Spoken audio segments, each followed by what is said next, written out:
আসসালামু আলাইকুম প্রিয় দর্শক, অন্য মঞ্চের আলাপচারিতায় আপনাদের সকলকে আমন্ত্রণ জানাচ্ছি। গতকালকের প্রতিবেদনে বলেছিলাম, দিল্লি স্থিত তার বাসভবনে আওয়ামী লীগের কয়েকজন নেতা মন্ত্রীর সঙ্গে আলোচনায় বসবেন শেখ হাসিনা। এরকম বৈঠক বা আলোচনা এই প্রথম করছেন তিনি। দেশ ছেড়ে দলের বহু নেতা মন্ত্রী ভারতে আশ্রয় নিয়েছেন। তিনি চাইলে তাদের সঙ্গে আলোচনায় বসতে পারতেন। যতদূর জানি তিনি চাননি এবং কোনো অনুরোধও পাঠাননি ভারত সরকারের কাছে সে ব্যাপারে। তবে চাইলেই যে ভারত সরকার রাজি হতো তা নয়, রাজি না হতেও পারত। তার কারণ ভীষণ রকমের কড়া নিরাপত্তার মধ্যে দিল্লিতে তাকে রেখেছে ভারত সরকার। বিষয়টি সম্পর্কে ওয়াকিবহাল একজন জানিয়েছেন, মাল্টি লেয়ার্ড সিকিউরিটি অ্যারেঞ্জমেন্ট নেওয়া আছে তার জন্যে। প্রধানমন্ত্রী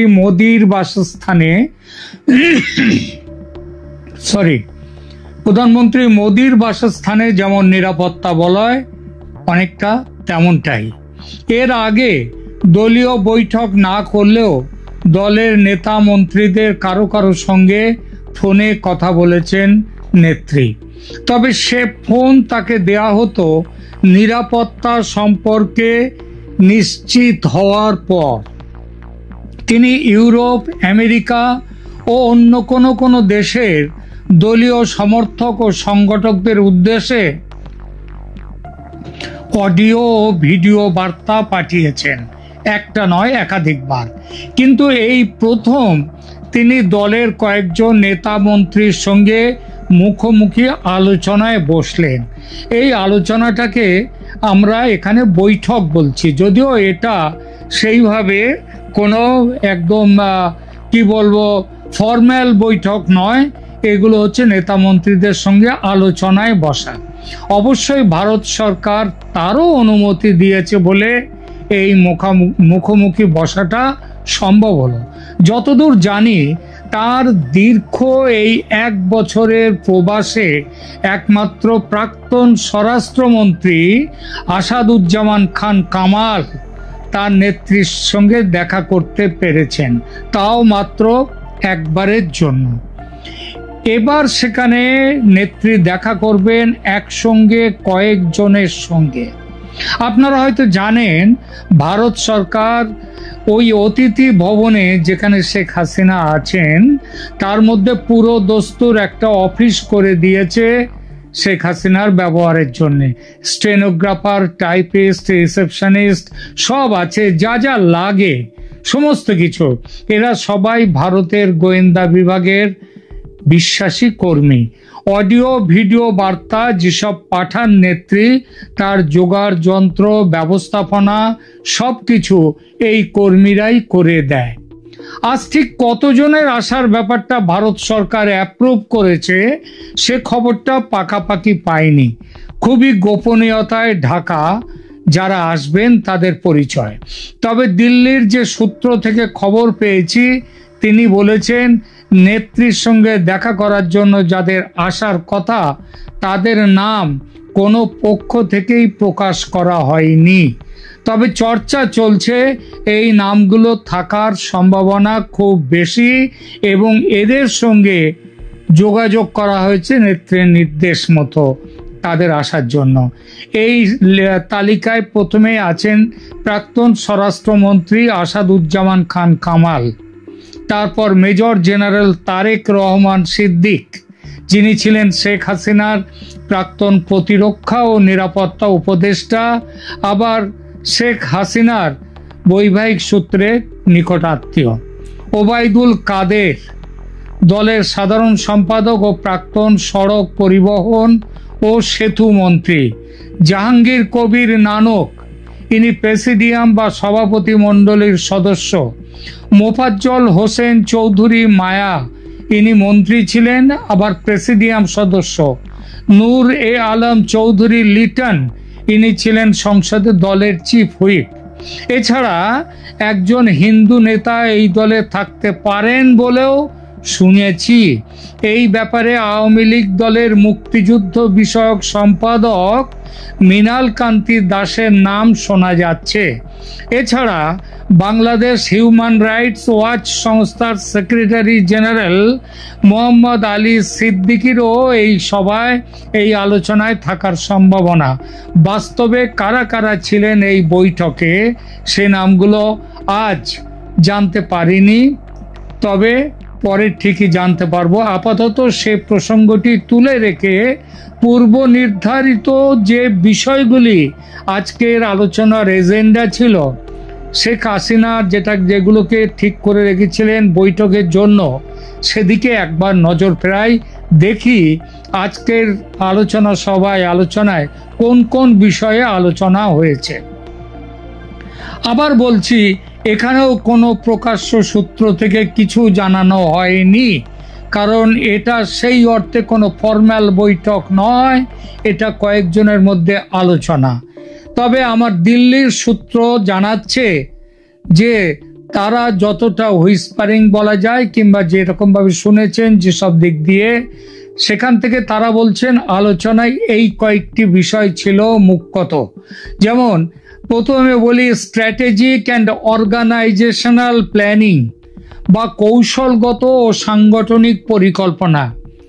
আলোচনায় আজকেও সবাই একমত হন যে ইউনূস সরকারের চূড়ান্ত ব্যর্থতা ওই সরকারের বিরুদ্ধে মানুষকে খেপিয়ে দিয়েছে। জনতা চলে গেছে বহুলাংশে সরকারের বিরুদ্ধে চলে গেছে ছাত্র সমাজ। সাধারণ মানুষ শেখ হাসিনার শাসন ফিরে আসুক, এটাই চাইছে মনে প্রাণে। দলের ঘুরে দাঁড়াবার সময় অতএব এসে গেছে, আর এটা করতে গেলে সংগঠনকে ঢেলে সাজাতে হবে। সেই ঢেলে সাজানোটা কিন্তু এই মুহূর্তে সম্ভব নয়, কারণ যে কোনো মুহূর্তে নির্বাচন আসতে পারে, নির্বাচনেরও খুব দেরি নেই। সুতরাং এই সময় ঢেলে সাজাবার সময় নয়, এখন সকলকে নিয়ে একসাথে চলতে হবে। কারোর বিরুদ্ধে কারোর অভিযোগ থাকলেও সেই অভিযোগগুলোকে খুব বেশি এখন সেগুলো শুনলে চলবে না, গুরুত্ব দিলে চলবে না। সুতরাং এই ব্যাপারে পরিকল্পনা করে এগোতে হবে। নেত্রী একটা 3 সদস্যের কমিটি তৈরি করে দিয়েছেন। তৃণমূল পর্যায়ের রিপোর্ট নিয়ে আগামী 2 সপ্তাহের মধ্যে এই কমিটি পরিকল্পনা চূড়ান্ত করে ফের নেত্রীর সঙ্গে বৈঠকে বসবে। দ্বিতীয় নম্বর হচ্ছে ইন্টারন্যাশনাল অ্যাডভোকেসি বা আন্তর্জাতিক সমর্থন আদায়। বিশ্বের বিভিন্ন দেশ ও আন্তর্জাতিক সংস্থার সঙ্গে যোগাযোগ করে ইউনূস সরকারের আসল চেহারা, যে চেহারাটা হলো ধর্মীয় জঙ্গিবাদকে তোষণ করা, সাধারণ মানুষের ওপর নিপীড়ন ও অত্যাচার, প্রতিবাদী মুখকে ডেভিল হান্টের তকমা দিয়ে আটকে দেয়া, আইন শৃঙ্খলার চরম দুরবস্থা, বিচার বিভাগকে দমন করে রাখা, সংবাদ মাধ্যমে টুটি চেপে ধরা, যেভাবে গোপালগঞ্জে গণহত্যা চালিয়েছে সেনাবাহিনী, সেই সব বিষয়গুলোকেও প্রচারে নিয়ে আসা এবং আন্তর্জাতিক মহলে সেই প্রচার তীব্রতর করে তোলা। তৃতীয় নম্বর আলোচনার বিষয় ছিল internal leadership and moral boosting বা অভ্যন্তরীণ নেতৃত্ব পুনর্গঠন ও কর্মী সমর্থকদের মনোবল বৃদ্ধি করা। বর্তমান পরিস্থিতিতে কিভাবে মনোবল বৃদ্ধি করা যায় সে বিষয়ে আলোচনা হয়েছে। ইন্টারনাল লিডারশিপ নিয়ে এই মুহূর্তে বড় কোনো হস্তক্ষেপ করা হবে না, কারণ তাতে ভালোর বদলে খারাপ হওয়ার সম্ভাবনাটা বেশি। সেটা করা হবে কাদেরকে কিভাবে ব্ল্যাক লিস্টেড করা হয়েছে, সেই ব্ল্যাক লিস্টেড কিন্তু করা হয়েছে, সেই ব্ল্যাক তাদেরকেও এখন রাখতে হবে। তারপর ভোটের পর যদি আওয়ামী লীগ জিতুক বা হারুক, যেখানটাই থাক, তখন সেই লিস্ট অনুযায়ী কাজ শুরু হবে, নতুন করে সব গঠিত হবে। এর পরের প্রশ্ন যে বিষয় নিয়ে আলোচনা হয়েছে সেটা হচ্ছে ডিপ্লোম্যাটিক মেসেজিং বা কূটনৈতিক বার্তালাপ। কূটনৈতিক বার্তালাপ এবং এর পরের যে বিষয়টি মিনিস্ট্রি ইন এক্সাইল এটা গঠন করা এবং একে অন্যটির সঙ্গে অঙ্গাঙ্গিভাবে যুক্ত। বাংলাদেশের হাসিনা সরকার সে দেশের আসল বৈধ সরকার, ষড়যন্ত্র করে অন্যায়ভাবে সেই সরকারকে হটিয়ে একটি দখলদার অবৈধ সরকার দখল করেছে বাংলাদেশের শাসন ক্ষমতা। অথচ এতদিন কূটনৈতিকভাবে আওয়ামী লীগ এর বিরুদ্ধতা করতে পারেনি, কারণ এতদিন সে পরিস্থিতি ছিল না। কিন্তু বর্তমানে ইউনূস সরকারের জনবিরোধী ও অত্যাচারী রূপ পুরোপুরি বেরিয়ে পড়ার ফলে এই সরকারের জনসমর্থন দ্রুত নিঃশেষ হয়ে যাচ্ছে। এখন তাই এই সরকারকে আক্রমণ করতে হবে ঘরে বাইরে, ইন্টারন্যাশনাল স্তরে, সর্বত্র। আর এটা করতে গেলে একটি মিনিস্ট্রি ইন এক্সাইল বা নির্বাসিত সরকার গঠন করা খুব কাজের হয়। পৃথিবীর বহু দেশেই এটা আছে, অনেকে করেছেন। এমনকি দেখুন, এই যে আমাদের ভারতে তিব্বত থেকে দলাই লামা এসেছিলেন, তিনিও কিন্তু ভারতে সেই তখন থেকে মিনিস্ট্রি ইন এক্সাইল তারও আছে। এখানে তিব্বতীদেরও একটি সরকার আছে। অনেকের হয়তো মনে আছে, শুধু তিব্বত কেন, ৭১-এর মুক্তিযুদ্ধের সময়ও ভারতে গঠিত হয়েছিল এরকম সরকার, স্বাধীন বাংলাদেশ সরকার, তাজউদ্দিন আহমেদ তার নেতৃত্বে। এবারও একই রকম পরিস্থিতি।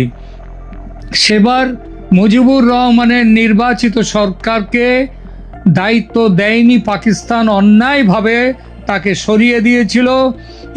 এবার মুজিব কন্যার নির্বাচিত সরকারের বিরুদ্ধে ষড়যন্ত্র করে তাকে সরিয়ে দেওয়া হয়েছে।